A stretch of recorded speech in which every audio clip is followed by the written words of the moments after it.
किया। आज भगवान 3 कुछ दिन के हो रहे हैं और आगे बढ़ रहे हैं तो भगवान क्या हो गए, भगवान के पास एक बहुत बड़ा असुर आया, उसका नाम था तृणावर्त। समझ रहे ना कौन असुर आया? तृणावर्त। बड़े भारी बाउंडर के रूप में आ रहा है और भगवान को लेकर के खिला रही हैं। विप्रा मंत्र विदो युक्तास्तैर्याः प्रोक्तास्तथासिसा तानिस्फला भविष्यन्ति न कदाचिदपि स्फुटम्। एकदारो मारूढ़ं सुतं लालयति सती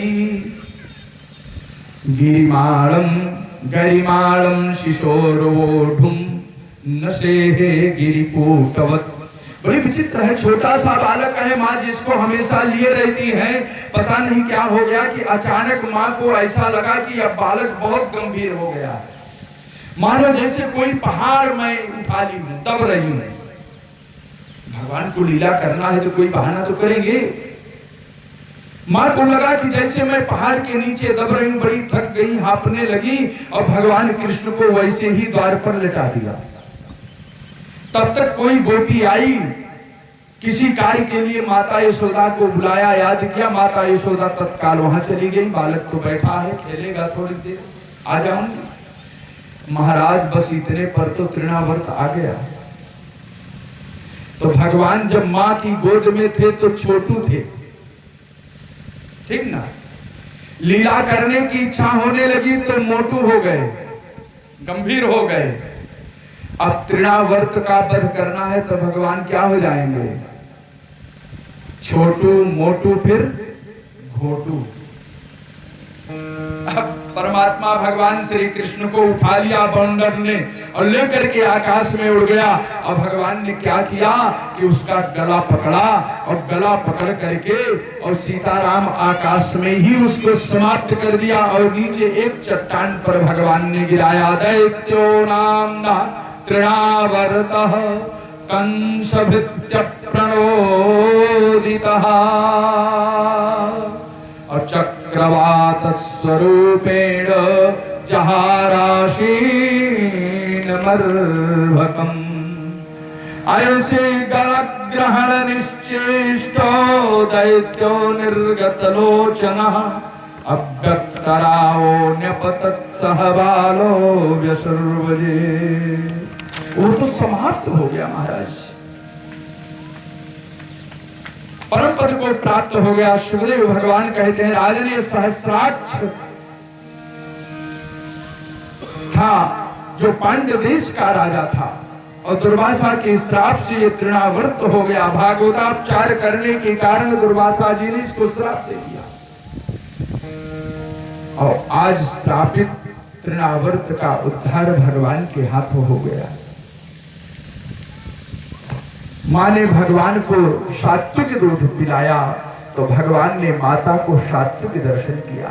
जब हमारा जीवन सात्विक होगा, जब हमारा जीवन उपासना का होगा, जब हम अपनी सात्विक वस्तुएं भगवान को समर्पित करेंगे तो भगवान भी हमारे प्रति सात्विक व्यवहार करेंगे। ये बहुत कीमती लाइन है, जीवन के लिए याद करना चाहिए। बहुत से लोग कहते हैं अभी दीक्षा लेकर के क्या होगा, अभी तो विवाह करना है, भी बहुत सारी चीजें हैं, शरीर का कोई पता नहीं है। देखो कितने कोरोने में चले जा रहे हैं। वृद्धावस्था स्वस्थ शरीर नहीं कही जाती है।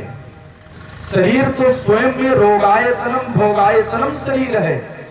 इस शरीर को जितना हो उतना जल्दी सत्कर्म में लगा देना चाहिए और जब सत्कर्म में यह शरीर लग जाता है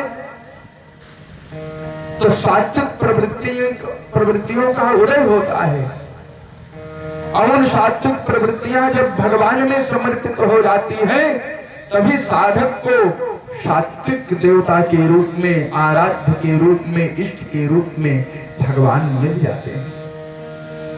माँ ने सात्विक दूध पिलाया भगवान कृष्ण को, अपनी त्याग तपस्या का, भक्ति का, प्रेम का, समर्पण का दूध पान कराया तो परमपिता परमात्मा कृष्ण ने दूध पीते हुए माँ की गोद में बैठे हुए कृष्ण ने भगवान को अपने स्वरूप का दर्शन कराया, सात्विक दर्शन कराया। मैया ने सोचा ये क्या हो गया है।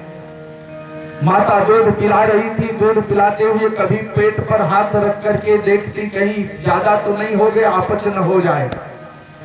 अपच होने के डर से बार बार माँ भगवान कृष्ण के पैर पर जो है पैर रखती, सीताराम हाथ रखती।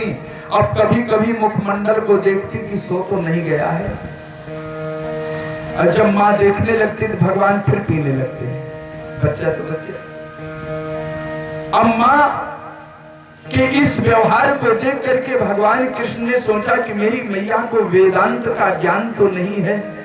मैया ये नहीं जा रही है कि तुम्हारा त्याग तपस्या रूपी दुग्ध केवल मैं नहीं पी रहा हूँ, अखिल को कोटि ब्रह्मांड नायक हूँ, अनेकों अनेकों जीवात्माओं को मैं आपकी इस त्याग तपस्या रूपी दुग्ध का पान करा रहा हूँ, क्योंकि आपका यह दुग्ध मेरे मुखमंडल से, मुख के माध्यम से जो पेट में जा रहा है, पेट में अनेकों करोड़ों अनंत अनंत जीवात्मा विराजमान है, अनंत अनंत ब्रह्मांड विराजमान है। मैं समस्त जीवात्माओं को यह सौभाग्य प्रदान कर रहा हूं।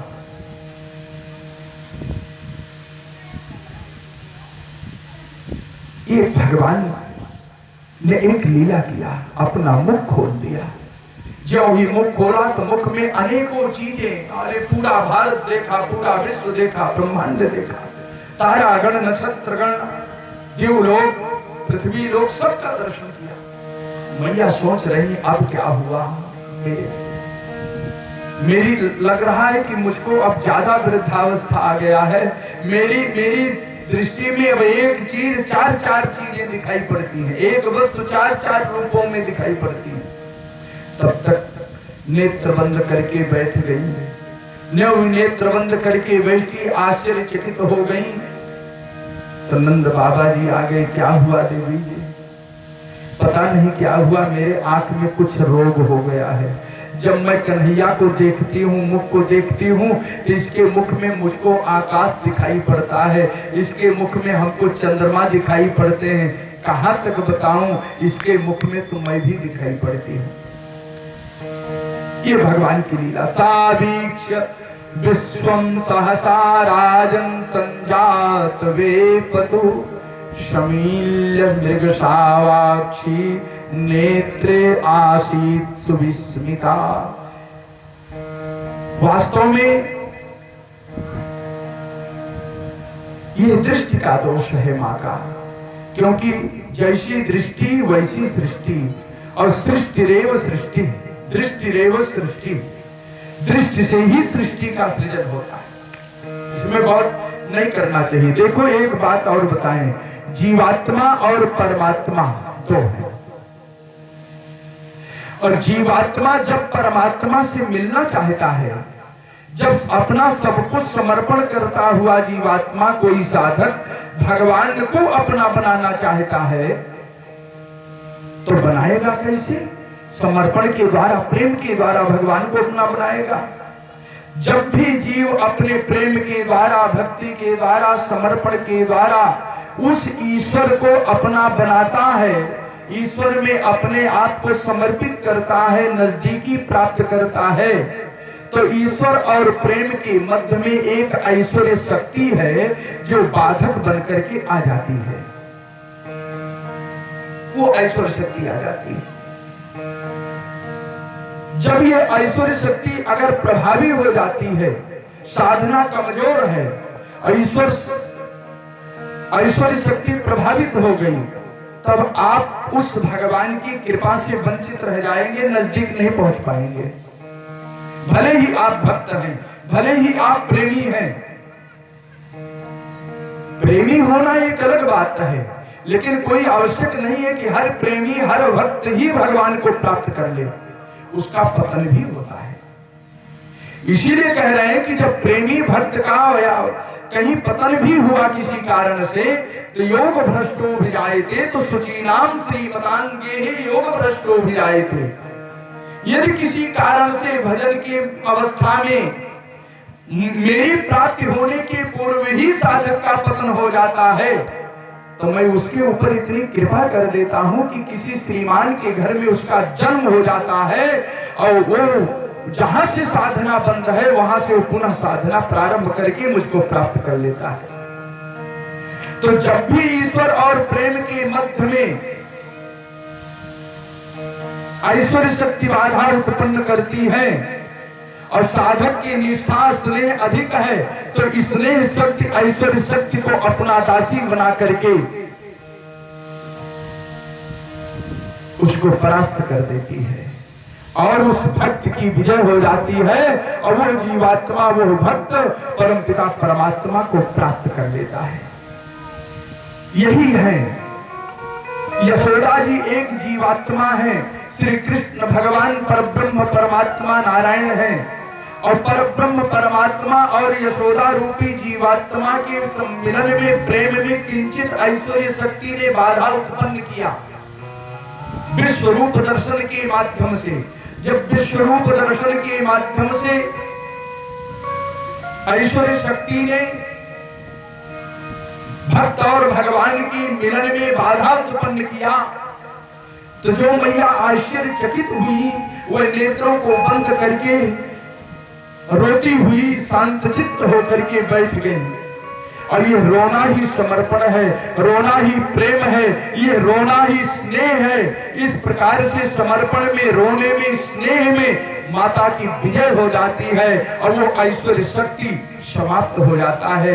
भगवान उसी बालक के रूप में पुनः दर्शन देने लगते हैं, उसी रूप में दर्शन देने लगते हैं। तो इस प्रकार से भक्तों, भगवान का नामकरण संस्कार होता है, भगवान का दिव्य नामकरण संस्कार होता है। तम दृष्ट्वा परम प्रीतः प्रत्युत्थाय कृतांजलिः आनरचाधोक्षज धिया प्रणिपातः पुरः शरम्। मैं एक निवेदन कर रहा हूं, ये मैं दास निवेदन कर रहा है आपके चरणों में कि यहां पर एक शब्द है कि तम दृष्ट्वा परम प्रीतः। नंद बाबा को बड़ी प्रसन्नता हुई, जब भी आंगन में आते हैं कृष्ण को खेलते हुए देखते हैं, सोते हुए देखते हैं, तो नंद बाबा प्रसन्न चित्त हो जाते हैं। परम प्रीतः, परम प्रीतः माने परम संतुष्ट, परम संतुष्ट हो जाते हैं कि आज मेरा जीवन सफल हो गया, आज मेरा जीवन सफल हो गया। वास्तव में जीवन की सफलता तो भगवान की प्रेम में है, संसार के प्रेम में जीवन की सफलता नहीं है। हम बहुत पकड़े, बहुत संसार को कहे नहीं ये अपना है, अपना है, लेकिन भक्तों अन्यथा आप समझ लें एक दिन संसार हमको धोखा ही देता है। हाँ हंत अपना तो केवल भगवान है, इनके सिवा कोई नहीं है। जहां प्रीति वहीं पर तृप्ति प्राप्त होती है, जहां पर प्रीति है वहीं पर तृप्ति है। जहां भगवान के चरणों में प्रेम नहीं है वहां पर जीवात्मा को तृप्ति कभी नहीं मिलेगी।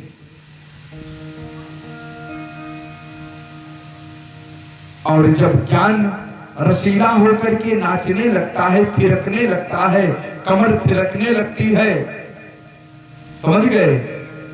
जब यह ज्ञान रसीला होकर के थिरक जाता है तो थिरकता हुआ ज्ञान, नाचता हुआ ज्ञान ही प्रीति कहलाता है। प्रेम और कोई वस्तु नहीं है, वो ज्ञान ही प्रेम है, वो ज्ञान ही प्रेम है। अंतर स्वरूप में है कि जब व्यक्ति शांत रहता है, समाधिस्थ रहता है तो वो ज्ञानी कहलाता है, और जब वो नाचने लगता है तो प्रेमी कहलाता है, वो प्रेमी कहलाता है। उल्लसित उल्लासात्मक ज्ञान का नाम ही प्रीति है। शांत ज्ञान तो केवल समाधि का भाव है, वो क्या जाने कि प्रेम क्या है। वो तो अपने ज्ञान में है, ध्यान में है, विज्ञान में है। क्योंकि वो स्वामी जी लिखते हैं कि जाने बिनु न होई प्रतीति, जाने बिनु न होई प्रतीति, बिनु प्रतीति होई नहीं प्रीति, बिनु प्रतीति होई नहीं प्रीति, प्रीति बिना नहीं भगति दृढ़ाई, प्रीति बिना नहीं भगति दृढ़ाई, प्रीति बिना नहीं भगति दृढ़ाई, प्रीति बिना नहीं भगति दृढ़ाई। जिमि खगेश जल के चिकनाई, जिमि खगेश जल चिकनाई, राम कृपा बिनु सुनु खगराई, राम कृपा बिनु सब जग नाई, जानी न जाई राम प्रभुताई, जानी न जाई राम प्रभुताई, जानी न जाई राम प्रभुताई, जानी न जाई राम प्रभुताई। बिना भगवत कृपा के भगवान की प्रभुता का आभास नहीं होता है, और जब प्रभुता का आभास हो जाता है तो ज्ञान ही रसीला होकर के नाच उठता है। वो तो एक हाथ कमर पर रखता है, एक हाथ सिर पर रखता है, लोक लाज को छोड़ करके समाज में नाचता है, हर जगह नाचता है। ये भगवान के चरणों में समर्पण है। ऐसे प्रसन्न चित्त नारद जी के ऊपर कृपा करने के लिए गर्गाचार्य जी महाराज का पदार्पण हुआ। गर्गाचार्य महाराज ने सोचा बड़ी साधना और तपस्या के माध्यम से, भगवत कृपा के माध्यम से आज परब्रह्म परमात्मा नंद बाबा के यहाँ बालक बन करके आया हुआ है। इनका जीवन तो सफल है ही है, थोड़ा चल करके अपना भी जीवन सफल कर लो। ऐसे परब्रह्म बालक का दर्शन करके अपने आप को कृतार्थ कर लो। किम बहुना कहीं नारद इसको, कहीं नंद बाबा इसको साधारण बालक समझ करके साधारण बालक ही न समझते रह जाएं कि इनका वास्तविक प्रयोजन नष्ट हो जाए। ये चल करके बता दें। आज गर्गाचार्य जी आए, और जब गर्गाचार्य जी आए तो भगवान को देख करके बड़े प्रसन्न हो गए। जन्माद्य साधु सफलम सफलं च नेत्रे, विद्या तपः कुलमहो सफलं समस्तम, आचार्यता भगवती ही यदो कुलस्य, मामद्यहन्त नितरामकरोत् कृतार्थम। आज मेरा जीवन सफल हो गया। क्यों? क्योंकि आज मैं परब्रह्म परमात्मा का साक्षात्कार कर रहा हूं।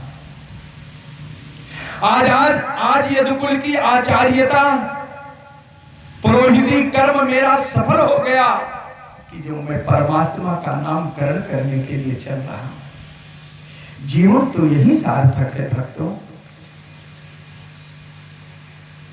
ये निगोड़ी आंखें तभी धन्य होती हैं जब ये भगवान का दर्शन करती हैं। जीवा तभी धन्य होती है जब भगवान का गुणानुवाद करती है।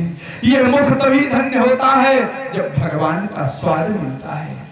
सारे संसार का स्वाद आपको मिले, सांसारिक वस्तुओं की, पदार्थों की, दाल चावल रोटी का स्वाद आपको मिले, और कभी भगवान के चरणोदक का स्वाद न मिले, तब क्या स्थिति होगी।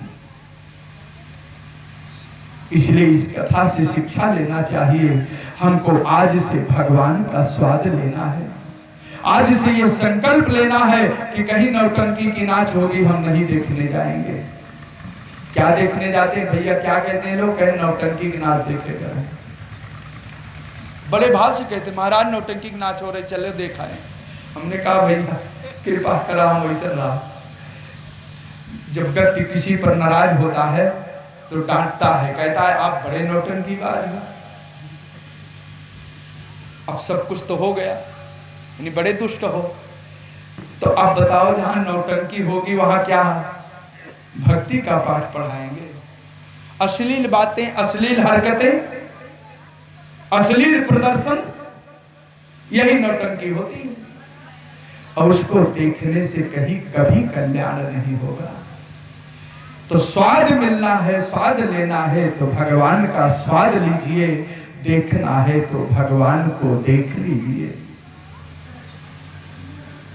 और देखते देखते संतृप्त हो जाइए, तभी जीवन का सार्थकता है। आज भगवान के पास बैठ करके गर्गाचार्य जी ने कहा कि हम आपके पास आए हैं नामकरण करने के लिए। शांत चित्त नंद बाबा ने गौशाला में व्यवस्था किया, गुप्त रूप से भगवान का नामकरण संस्कार किया। गर्गाचार्य जी महाराज कह रहे हैं कि अयम ही रोहिणी पुत्र रमयन सुहृदो गणैः आख्यास्ते राम इति बलाधिक्यात् बलम विदुः। ये कौन है? ये रोहिणी का पुत्र है, इसलिए इसका नाम होगा रोहिणेय। अयम का रोहिणेय। अपने सगे संबंधी आत्मियों को, मित्रों को अपने स्वकीय गुण से, स्वाभाविक गुणों से ये आनंदित करेगा, ओतप्रोत करेगा। इसलिए ओतप्रोत करने के कारण, आनंद प्रदान करने के कारण इस रोहिणी के पुत्र का नाम राम होगा। ये सबके मन का आकर्षण करने वाला है, सबको सौंदर्य, सबको मोहित करने वाला है, इसलिए इसका नाम राम होगा, क्योंकि ये सबसे सुंदर है। बलाधिक्याम बलम विदुः, बल की अधिकता होने के कारण इसका नाम बलभद्र भी होगा। कभी ये देवकी के गर्भ में था, योग माया के द्वारा गर्भ से निकाल करके रोहिणी के गर्भ में डाला गया, इसलिए इसका नाम संकर्षण भी होगा। बता दिया। तो कहा महाराज दूसरा, हम आपको एक कथा बता दें। हमारे यशोदा माता और रोहिणी एक बालकों को लेकर जब गौशाला में गई, यशोदा मैया ने कहा कि देखूं कि ये तो पंडित बड़े विद्वान हैं और थोड़ा परीक्षा लिया जाए। तो कैसे परीक्षा ले? तो कृष्ण जो यशोदा के पुत्र हैं उनको ले लिया रोहिणी ने, और रोहिणी के पुत्र बलराम को ले लिया यशोदा जी ने। अब दोनों माताएं बैठ गई, एक दूसरे को रख रही हैं। हमारे ब्रजवासियों का भाव तो बड़ा पवित्र भाव होता है। जो ब्रजवासी कहा करते हैं कि मैया ने समझा कि देखूं क्या बताते हैं। तो जब पहले यशोदा को देखा तो यशोदा की गोद में रोहिणी की छाया दिखाई पड़ी। तब भगवान गर्गाचार्य महाराज ने कहा कि अयम ही रोहिणी पुत्रो रामायण सुहृदो गणैः। ये रोहिणी का पुत्र है। तो माताएं हंसने लगी। और इसके पश्चात जब कृष्ण की ओर देखा तो कहा कि महाराज ये तो यशोदा का पुत्र है। आसन वर्णास्त्रयो यस्य गृहीणतोऽनुयुगं तनुः अशुक्लो रक्तस्तथा पीत इदानीं कृष्णतां गतः।